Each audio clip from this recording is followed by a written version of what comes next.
why not immediately move to the minority when your counterparts in the Senate already left? Parang what's the reason pa for LP to stay in the majority in the House? That's a very good question.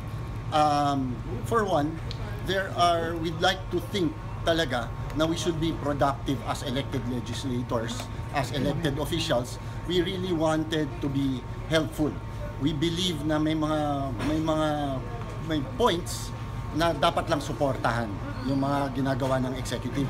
Pero when it affects our conscience and our stance sa party, we'd like to think na may democratic space para pwede kaming magsalita din. Pero kayo ba, sir, tingin nyo, hindi naging productive yung partnership nyo with PDP Laban for the past 8 months? No. Well, that's actually a misimpression. Like for example, the land use bill.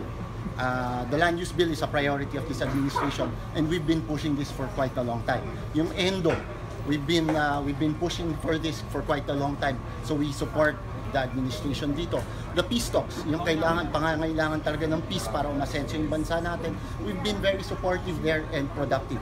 And kung titignan nyo, in fact, tinitignan ko yung Senate count, wala akong inventory sa House. Pero in fact, sa 21 or so bills sa Senate, 7 doon LP members ang nag-push. LP ang nag-push. Sa House, many landmark bills. For example, the FOI, kasama kami sa pagtutulak nun.